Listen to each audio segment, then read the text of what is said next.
Welcome बच्चों knowledge hub channel पर। जैसा कि हमने पिछले बार बताया था कि ट्रिग्नोमेट्री के लेक्चर्स के बाद जो है अब आप लोगों का एक नया टॉपिक, नया चैप्टर हाइट एंड डिस्टेंसेस पे होगा। So welcome with this chapter height and distances. अब ये प्योरली जो है ट्रिग्नोमेट्री पर भी बेस्ड करके है, कुछ ज्योमेट्रिकल अंडरस्टैंडिंग के ऊपर भी बेस्ड करके है। तो हम लोग देखेंगे कि किस तरीक़ा से हम जो है कुछ ट्रिग्नोमेट्रिक जो रूल्स है उसको हम किस तरीक़ा से हाइट एंड डिस्टेंस के चैप्टर पर अप्लाई कर रहे हैं। ये दोनों चैप्टर जो है ट्रिग्नोमेट्री और हाइट एंड डिस्टेंस लगभग जो है आप कह सकते हैं एक दूसरे का संपूरक है, क्योंकि ट्रिग्नोमेट्री जो हम लोगों ने सीखा एक्चुअली इसी तरह का प्रॉब्लम्स को सॉल्व करने के लिए भी। ठीक है, तो चलिए हम लोग सबसे पहले समझे कि हाइट एंड डिस्टेंस। जैसे मान लीजिए, कल्पना कीजिए कि मैं यहाँ पर बैठा हूँ और मैं यहाँ से चाहता हूँ कि सूरज का दूरी कितना है, इसको कैसे मापूंगा। या समझ लीजिए कि एक बहुत ऊंचा सा टावर है और उस टावर का लंबाई को हमें मापना है, लेकिन उसके लिए मैं फुट ऑफ द टावर से लेकर के हाइट ऑफ द टावर के बीच में कोई ऐसा फीता या कुछ ऐसा मेजरिंग टेप का इस्तेमाल नहीं कर रहे हैं, लेकिन जस्ट उसके जो है परछाई से, उसके एंगल से जो है हम लोग समझ पाएंगे कि हाँ वो टावर कितना ऊंचा है या माउंट एवरेस्ट कितना ऊंचा है, या फिर जो है सन से जो है अर्थ का कितना दूरी है। ये सारा चीज़ को समझा जा सकता है जस्ट जो आइडियाज़ है ट्रिग्नोमेट्री का उसको अप्लाई करके। तो इससे हम तरह तरह का हाइट को मेजर कर सकते हैं, डिस्टेंस को मेजर कर सकते हैं, इन सारी चीज़ों को। तो चलिए देखते हैं आखिर कैसे कर पाते हैं ये सब कुछ ट्रिग्नोमेट्री के मदद से।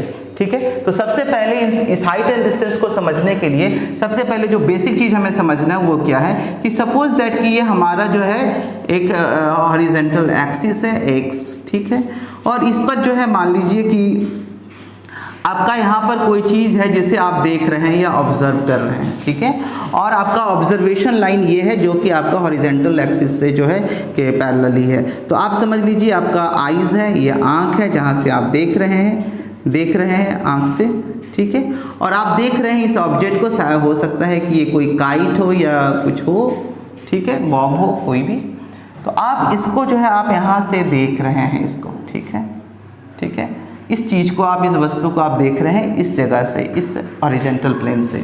तो ये ज़रूर कोई ना कोई एंगल बनाएगा। सपोज दैट कि ये 30 डिग्री का एंगल है, सपोज दैट, ठीक है। मान लीजिए कि ये पॉइंट जो है किसी भी टावर का एक हाइट है। समझ लीजिए ये एक टावर था, इस टावर के ऊपर कोई एक सबसे टॉप में कुछ एक डिश लगा हुआ है। इस टावर के टॉप को आप इस हॉरिजॉन्टल प्लेन से आप देख रहे हैं ऊपर के तरफ। तो आपका जो एंगल है वो जितनी दूरी से आप देख रहे हैं वहाँ से ये एंगल 30 डिग्री का बन रहा है, ठीक है। सपोज दैट इसको बोलते हैं फुट ऑफ द टावर। ये आपका फुट ऑफ द टावर है। ऐसे अगर बिल्डिंग होता तो फुट ऑफ द बिल्डिंग, अगर कोई पोल होता है तो फुट ऑफ द पोल, कोई ट्री होता है तो फुट ऑफ द ट्री। इसी तरीक़े से अगर ये हमारा टावर है तो फुट ऑफ द टावर हो गया। और यहाँ से कुछ डिस्टेंस पर आप खड़े हैं और फुट ऑफ द टावर के हॉरिजॉन्टल लाइन से आप देख रहे हैं या प्लेन से देख रहे हैं आप उसके टॉप को, है ना। ऑब्वियसली यहाँ से आप देख रहे हैं, तो जब देख रहे हैं तो कुछ ना कुछ एंगल बन रहा है। तो इस एंगल को हम बोलते हैं एंगल ऑफ एलिवेशन। जब आप ऊपर की तरफ दिखते हैं तो इसको बोलते हैं एंगल ऑफ एलिवेशन, ठीक है, ध्यान से समझ लीजिए एंगल ऑफ एलिवेशन। जब किसी हॉरिजॉन्टल प्लेन से किसी आप ऊपर की तरफ देखते हो, ऊपर का चीज़, जैसे कि मान लीजिए कि आपका आंख से ये हॉरिजॉन्टल प्लेन आपका सीधा है, आप आसमान में चांद को देख रहे हैं या सूरज को देख रहे हैं, तो ये जो जिस एंगल से आपका हॉरिजॉन्टल प्लेन से ऊपर की तरफ आप देख रहे हैं वो आपका एंगल ऑफ एलिवेशन होगा, जो यहाँ पे बनेगा। आपके आँख और आपका जो ऊपर का नज़र जा रहा है उसका जो हॉरिजॉन्टल प्लेन से ये जो जा रहा है एंगल, ये जो एंगल इसके बीच में बनेगा वो एंगल ऑफ एलिवेशन होगा। उसी तरीक़ा से आप सोच लीजिए कि आप किसी दूसरे केस में मान लीजिए कि आप किसी एक छत पर खड़े हैं, एक किसी बिल्डिंग के छत पर खड़े हैं, आप 2-3 मंजिला बिल्डिंग के छत पर आप यहाँ खड़े हैं और यहाँ से किसी चीज़ को आप नीचे देख रहे हैं, नीचे कोई कार है या कुछ ऐसा मूव कर रहा है। आप इस पॉइंट ऑब्जेक्ट को आप ऊपर से नीचे की तरफ देख रहे हैं, ठीक है। तो आप जहाँ से देख रहे हैं, है ना, इसके जो ठीक हॉरिजॉन्टल प्लेन है उससे नीचे की तरफ अगर आपका ये एंगल बन रहा है तो इसको बोलेंगे एंगल ऑफ डिप्रेशन। ये जो है एंगल ऑफ डिप्रेशन बन रहा है, ठीक है। यानी जब आप नीचे की तरफ देख रहे हैं इस हॉरिजॉन्टल प्लेन से नीचे की तरफ, तो जो एंगल बन रहा है वो एंगल ऑफ डिप्रेशन है। और आप यहाँ से नीचे की तरफ देख रहे हैं, this is angle of depression जो ये बन रहा है, ठीक है। और ये है एंगल ऑफ एलिवेशन, ठीक है। ठीक है, इतना बात आप समझ गए। अब उसके बाद आप देखिए कभी कभी प्रॉब्लम्स में क्या होता है कि एंगल ऑफ जो डिप्रेशन दिया है उसको आप एंगल ऑफ एलिवेशन में भी कन्वर्ट कर सकते हैं, क्योंकि ये जितना डिग्री का एंगल होगा उतना ये भी होगा। क्यों? आप जानते हैं जब दो पैरेलल लाइंस के बीच में कोई ट्रांसवर्सल काटता है तो ये जो एंगल होता है वो angle alternate angles are always equal. तो खैर मैं जो मेन बात बता रहा था कि एंगल ऑफ एलिवेशन क्या है कि आप अपना जहाँ से आप देख रहे हैं आपके नज़र का जो हॉरिजेंटल प्लेन है उससे आप ऊपर की तरफ देख रहे हैं तो जो एंगल बनता है वो एंगल ऑफ एलिवेशन होता है, और जब आप नीचे की तरफ देखते हैं तो उस हॉरिजेंटल प्लेन से जो नीचे की तरफ का दिशा होता है एंगल ऑफ डिप्रेशन होता है। सिंपली अगर हम समझाएं, ये हमारा एक्स एक्सिस है तो ये एंगल ऑफ एलिवेशन होगा और नीचे जो होगा एंगल ऑफ डिप्रेशन होगा। ये एंगल ऑफ एलिवेशन होगा और ये होगा एंगल ऑफ डिप्रेशन। ठीक है, इतना बात अगर समझ गए तो आगे हम चल करके सवाल करेंगे। अब समझ लीजिए कि थोड़ा देर इसी सवाल पे हम एक मान लेते हैं कि एक क्वेश्चन हम फ्रेम कर देते हैं इसी पर कि suppose that someone is watching from the distance of 220 metre. मान लीजिए कि फुट ऑफ द टावर से एक आदमी जो है 20 मीटर के दूरी पर खड़ा है, ये पॉइंट पर खड़ा है यहाँ, और ये फुट ऑफ द टावर इस पॉइंट पर है और जहाँ से देखा जा रहा है वो फुट ऑफ द टावर से 20 मीटर की दूरी पर है, और वो एक टावर के ऊंचाई पर कुछ एक बॉल का तरह कुछ है और उसे वो देख रहा है। तो जिस पॉइंट से वो देख रहा है उस पॉइंट पर एंगल 30 डिग्री का बन रहा है, 30 डिग्री का एंगल बन रहा है। ये समझ लीजिए क्वेश्चन है ना। जैसे कि क्वेश्चन हम बोल सकते हैं कि a man is watching some ball on the tower from the distance of 20 meter from the foot of the tower with the angle of elevation of 30 degree, then find the height of the tower।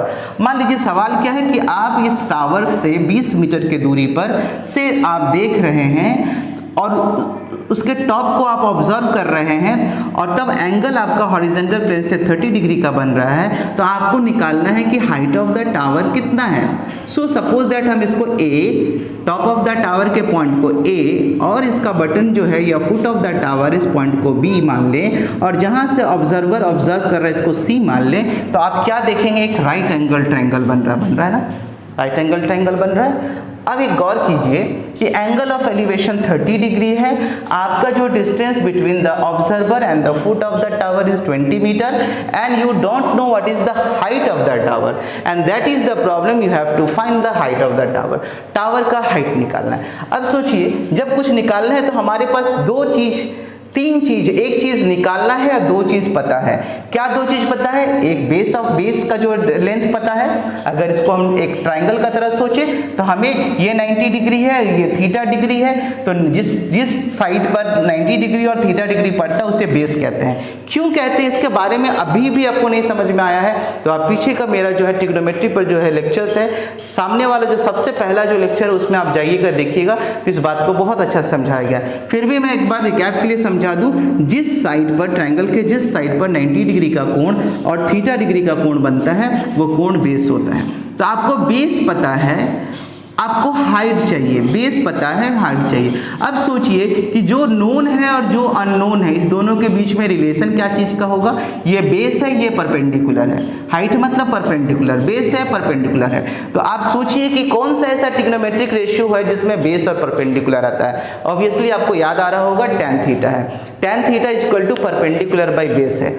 दूसरा भी है उसका inverse जो cot theta होता है, ठीक ना। तो जनरली हम tan थीटा को रखेंगे, cot थीटा से भी करेंगे तो कोई इशू नहीं है। चलिए हम tan थीटा, तो इन ट्रायंगल आप देखिए, इन ट्रायंगल ABC हम क्या देख रहे हैं, हम एक सिंबॉलिक तरीका से हम समझा दें। AB क्या रिप्रेजेंट कर रहा है? Height of the tower, height of the tower, ठीक है।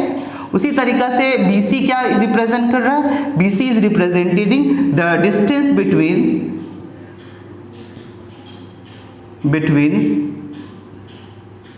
the observer and the foot of the tower, foot of the tower, है ना। ऑब्जर्वर और फुट ऑफ द टावर के बीच का डिस्टेंस, वो भी कैसा डिस्टेंस? एक बात और ध्यान रखिए, हॉरिजेंटल डिस्टेंस, ये भी बात रहे, ये नहीं कि किसी तरह का distance, horizontal distance between the observer and the foot of the tower, ये है BC। है ना। और AC क्या है, AC जो है, AC से हमें अभी कोई मतलब नहीं है, ये length of the this one distance, तो इसको अभी ज़रूरत नहीं है। चलिए ज़रूरत किसका है, हमको AB का ज़रूरत है, ये वाला हमको चाहिए, कितना है चाहिए, और BC हमको पता है ये 20 मीटर है। तो जो अननोन है और जो नोन है उसके बीच में रिलेशन क्या है, tan थीटा का। Therefore applying the trigonometric ratio का formula, so that will be tan theta, यहाँ पर क्या होगा बोलिए तो, tan थीटा क्या होगा, परपेंडिकुलर बाई बेस, हम लोग जानते हैं परपेंडिकुलर बाई बेस होता है, ठीक है। तो इस तरीका से हम इस प्रॉब्लम में tan थीटा कौन है मेरा, 30 डिग्री, तो हम इसको लिख सकते हैं tan 30 डिग्री। tan 30 डिग्री किसके बराबर है, परपेंडिकुलर मतलब AB, बेस कितना है BC। तो इसको हम लिख सकते हैं कैसे, tan 30 का वैल्यू कितना होता है 1/√3, tan 30 का वैल्यू कितना होता है 1/√3, 1/√3 इक्वल टू क्या होगा, AB का वैल्यू कितना है, AB का वैल्यू तो हमें नहीं पता, AB ही तो निकालना है जो कि हमारा हाइट है, तो AB और BC हमें पता है, BC कितना है 20 है, ठीक है। तो इस तरीका से हम और आगे बढ़ते हैं। तो आप यहाँ क्रॉस मल्टीप्लाई कर लीजिए, 1/√3 इक्वल टू AB/20 है, तो हम इसको लिख सकते हैं कि AB/20 is equal to 1/√3। Just left hand side को राइट हैंड साइड में कर दिए, क्योंकि लेफ्ट हैंड साइड में हमको AB चाहिए, तो हम AB लेके आए, और AB इक्वल टू क्या हो जाएगा, ये 20 जो डिवाइड में है उधर जाके मल्टीप्लाई हो जाएगा इंटू 1/√3, यानी AB का लेंथ क्या होगा, AB का लेंथ होगा 20 इंटू 1/√3 है, तो 20/√3। अब आप इसको सॉल्व कीजिएगा, 20/√3 का क्या वैल्यू आता है, तो आप सॉल्व करके निकालेंगे तो √3 का वैल्यू 1.732 होगा, कुछ इस तरीका से ही, तो यह आएगा 20/1.732 इस तरीका से, और आप इसको डिवाइड करेंगे तो लगभग आएगा 11.55, इसका लगभग आएगा 11.55 मीटर। तो इससे ये पता चल जा रहा है कि therefore the height of the tower is 11.55 metre, ठीक है। तो इस तरीका से चीज़ों को हम सॉल्व कर सकते हैं, ठीक है, इस तरीका से हम सॉल्व कर सकते हैं। यानी मूल रूप से आपको पता है एंगल ऑफ एलिवेशन कितना है, और इससे आपका अननोन क्या चीज़ है, क्या पता लगाना है, ये लगाना है। अब मान लीजिए कि आपको इसी सवाल में थोड़ा मॉडिफाई कर दिया जाता कि नहीं भाई, ये जो है पतंग है जो उड़ रहा है ना, एक पतंग है जो उड़ रहा है, तो आप बताइए कि इस पतंग जहां उड़ रहा है और ऑब्जर्वर का आंख है, इस दोनों के बीच में दूरी कितना है। अगर ऐसा होता सवाल कि ऑब्जर्वर जो है जहां पर पतंग उड़ रहा है ठीक उसके नीचे से जहां पर परपेंडिकुलर पॉइंट होगा वहां से 20 मीटर की दूरी पर खड़ा है, तो जहां से वो देख रहा है उस पतंग को, उस पतंग और उसके आंख के बीच का लंबवत दूरी कितना है। तो इसको अगर आपको निकालना होता तो हम क्या करते, उसमें हमको बेस दिया हुआ है और हाइपो, इसका मतलब हमको ये डिस्टेंस निकालना होता, तब हम tan थीटा वाला फॉर्मूला नहीं लगाते हैं, सेम ही चीज करते हैं, तब हम बेस बाय हाइपोटेनस जिसमें आता है वो फॉर्मूला लगाते हैं, यानी हम cos थीटा का फॉर्मूला लगाते हैं, क्योंकि cos थीटा में बेस आएगा और हाइपोटेनस आएगा, और cos 30 equal to base by hypotenuse करते हैं, और उससे हम हाइपोटेनस का वैल्यू निकाल लेते हैं, और हाइपोटेनस का जो वैल्यू निकलता वही होता दूरी उस ऑब्जर्वर और उस पतंग के बीच के का लंबवत जो लंबाई वाला जो दूरी है, ये वाला दूरी जो है वो दूरी मिल जाता है। या फिर मान लीजिए हम कहते हैं कि भैया ये पतंग उड़ रहा है, इसमें ये धागा है, तो धागा का लेंथ कितना होगा जहां से ऑब्जर्वर जो है उस पतंग को उड़ा रहा है। तो इस तरीका का भी सवाल निकाल सकते हैं कि पतंग जितना दूरी पर उड़ रहा है और उस दूरी से लेकर के ऑब्जर्वर जहां से देख रहा है उसके बीच में जो ये है पतंग का डोर है वो कितना लंबा है। तो इस केस में भी हम बेस बाय हाइपोटेनस वाला फॉर्मूला लगाते हैं, यानी कहने का मतलब cos थीटा का इस्तेमाल करते हैं। तो इस तरीका से आप समझ सकते हैं। अगर मान लीजिए यहाँ पर बेस नहीं दिया होता और हाइट ऑफ द टावर दिया होता और आपका एंगल ऑफ एलिवेशन दिया रहता और आपको बेस निकालने बोलता, तो फिर वही tan थीटा का ही फॉर्मूला लगाते, क्योंकि इसमें हाइट गिवन होता, बेस नहीं होता, तो बेस और हाइट से जो भी रिलेशन आता है वो इस्तेमाल करते हैं, tan थीटा या cot थीटा। तो उम्मीद है कि आपको ये थोड़ा मोड़ा समझ में आ ही गया होगा कि कैसे हम लोग जो है ट्रिग्नोमेट्रिक रेशियोज का इस्तेमाल हम यहाँ पर भी कर पा रहे हैं हाइट एंड डिस्टेंस के प्रॉब्लम में। चलिए हम लोग और आगे कुछ सवाल देखते हैं तो और ज़्यादा क्लियर होगा। तो मान लीजिए यहाँ पर एक सवाल बोला गया है कि जैसे कि a tree 12 metre high is broken by the wind in such a way that its top touches the ground and makes an angle of 60 degree with the ground, the height from the button of the tree is broken by wind. So we have to find the height from the button of the tree which is broken by the wind. यानी समझाने का मतलब यह है कि एक जो है 12 मीटर ऊंचा पेड़ था, और ट्री 12 मीटर हाई, 12 मीटर ऊंचा एक पेड़ है। आंधी तूफान चलने की वजह से क्या हुआ कि वो पेड़ कुछ इस तरीका से गिरा, गिरने के बाद क्या हुआ, वो जमीन से उसका टॉप जो है जाकर के टच कर गया, और जैसे टच करता है तो ग्राउंड के साथ वो 60 डिग्री का एंगल बनाता है। तो आपको ये पूछा गया है कि पेड़ आखिर टूटा कहाँ से। ठीक है, यानी कहने का मतलब सवाल क्या है, सवाल ये है कि मान लीजिए कि ये हमारा पेड़ एक्चुअल पेड़, इसका हाइट हमारे पास ये था, ये पेड़ था। ठीक है, अब इस पेड़ का हाइट जो है मान लीजिए अगर पूरा यहाँ से लेकर के यहाँ तक आपका पेड़ का हाइट मान लीजिए कितना था, बताया गया था इसमें 12 मीटर हाई बताया गया था। ठीक है ना, 12 मीटर हाइट था। और मान लीजिए कि ये टूटा कुछ इस तरीका से, यहाँ से टूट गया, मान लीजिए यहाँ से टूट करके वो ज़मीन पर, यहाँ से या फिर थोड़ा और नीचे से ले लेते हैं, यहाँ से टूटा और टूट करके ये पूरा का पूरा ज़मीन पर गिर गया। ये वाला हिस्सा तो ये ज़मीन पर गिर गया, ये पेड़ है ज़मीन पे गिर गया हॉरिजॉन्टल प्लेन के साथ, और गिरा तो ये 60 डिग्री का एंगल बनाया। ये पेड़ था आपका, इस पॉइंट से ब्रेक हुआ, ब्रेक होकर के ये नीचे गिरा और गिर जाने के बाद 60 डिग्री का एंगल बना है। और मान लीजिए अगर ये पूरा अगर 12 मीटर है तो जहाँ से टूटा है और ये गिरा है तो ये मान लीजिए कि आपका एंगल बन रहा है, एक ट्रायंगल बन गया। तो इसको हम मान लेते हैं कि ये ए है, ये बी है और सी है, और पेड़ किस पॉइंट से टूटा है, ए पॉइंट से टूटा है। अच्छा, मान लेते हैं जहाँ से टूटा है वो उसका लेंथ x मीटर मान लीजिए है। ठीक है, तो ऑब्वियसली अगर ये x मीटर है तो इसके बाद का कितना होगा, ये पेड़ का हाइट, तो ये पूरा अगर 12 मीटर था तो ऑब्वियसली ये 12 में से x मीटर कम जाएगा। नहीं, अगर ये x मीटर से टूटा है तो ये वाला हिस्सा क्या होगा, पूरा 12 माइनस x होगा। 12 में से 12 में से अगर हम ये वाला x बात दे दें तो ये जो है वही रहेगा। इसका मतलब है यही पेड़ तो यहाँ नीचे गिरा है ना, तो ये 12 माइनस x है तो ये भी 12 माइनस x हो जाएगा। क्यों? क्योंकि वही पेड़ है जो जमीन पर आया है, पर पेड़ का वही हिस्सा है जो जमीन पर आया है। तो कहने का मतलब, तो इसको सॉल्व करने का स्ट्रैटेजी क्या होगा कि let the height of the tree be, तो इसको हम नाम भी लिख देते हैं तब अच्छा रहेगा।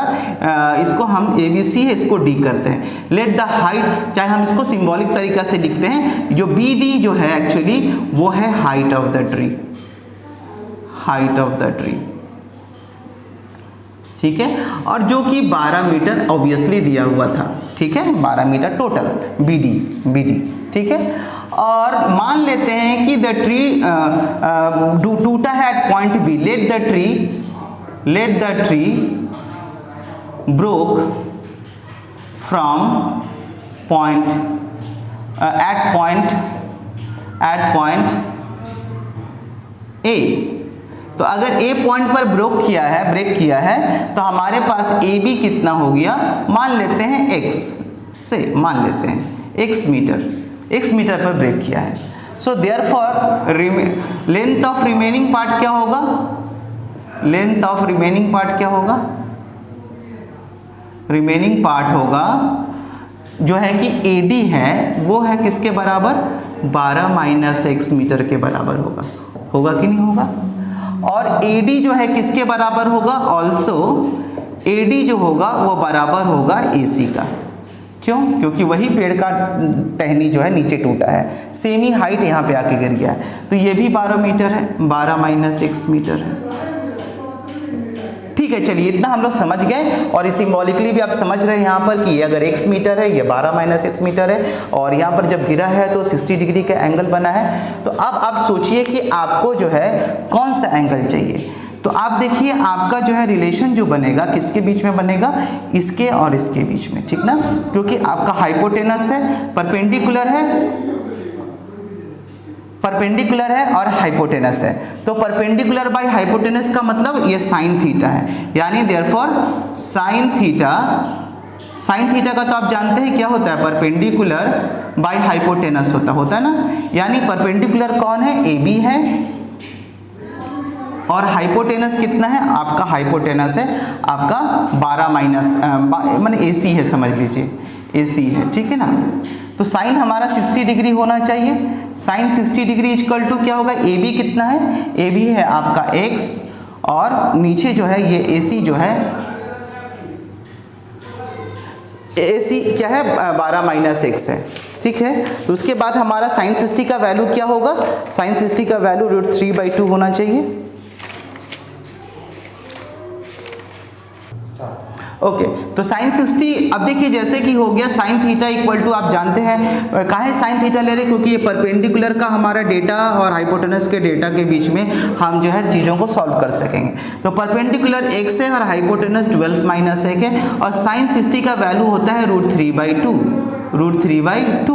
तो √3/2 हमने लिखा, और equal to x/12 minus x। तो चलिए अब हम इसको सॉल्व करते हैं, क्रॉस मल्टीप्लाई करते हैं। तो क्रॉस मल्टीप्लाई करेंगे तो √3 × 12 minus x equal to 2x, ठीक है। इसको और सॉल्व करते हैं तो 12 √3 minus √3x equals to 2x। Okay, 12 √3 minus √3x equals to 2x। उसके बाद हम लोग क्या करेंगे, शॉर्टकट नहीं करेंगे, थोड़ा समझ के करना है। तो 12 √3 इक्वल्स टू क्या हो जाएगा, 2x प्लस ये इधर माइनस में उधर जाएगा तो प्लस में √3x होगा, ठीक है, √3x होगा। अब सोच लीजिए कि सबको अगर हम इधर रखें तो क्या हो जाएगा, x कॉमन निकाल दिए तो 2 + √3 हो गया, 2 + √3 और इक्वल टू 12 √3 है ना। तो सिर्फ x इक्वल टू क्या हो जाएगा, x इक्वल्स टू हो जाएगा आपका 12 √3/2 + √3। अब हम इसको जो है सर्डिंग कर रहे हैं, तो 12 माइनस √3/2 माइनस √3। तो 2 + √3 था, तो 2 माइनस √3 से न्यूमरेटर में भी, 2 माइनस √3 से डिनोमिनेटर में भी हम लोग मल्टीप्लाई कर लेंगे। जैसे ही मल्टीप्लाई करेंगे तो x का वैल्यू क्या आ जाएगा, 12 √3 × 2 माइनस √3/2² माइनस √3 का स्क्वायर, ओके, माइनस √3 का स्क्वायर। तो यानी अगर हम और आगे देखेंगे तो x का वैल्यू क्या आ जाएगा, 12 √3 × 2 माइनस √3/2 × 2 = 4 माइनस 3। यानी आगे हम देखेंगे तो इसका वैल्यू आ जाएगा 12 √3 × 2 माइनस √3/1। इसका मतलब ये हुआ कि x इक्वल्स टू होगा 12 × 2 = 24 √3 माइनस 24 √3 माइनस 12 √3 × √3। इसका मतलब हो गया x इक्वल्स टू 24 √3 माइनस 36। क्यों, √3 3 हो जाएगा, 3 × 12 इक्वल टू 36। अब हमारे पास आंसर क्या आ जा सकता है, x इक्वल टू 24 × 1.732, इसको मल्टीप्लाई कर दीजिए √3 का वैल्यू और माइनस 36। जब आप s का वैल्यू 24 के साथ 1.732 से आप मल्टीप्लाई करेंगे तो लगभग आ जाएगा आपका सॉल्व 36 को मल्टीप्लाई करके जो भी वैल्यू आएगा और सॉल्व करेंगे तो आएगा 5.569। तो सॉल्व करने पर 5.569 आएगा आपका। और ये क्या है एक्चुअली, x क्या है, x is the distance from the button of the tree from where the tree has been broken. So x का वैल्यू हम लोगों को निकल गया कि वो ट्री का पार्ट जहाँ से ये टूटा था वो लगभग 5.569 मीटर है, ठीक है, दिस इज द वैल्यू। सो तो therefore from the height of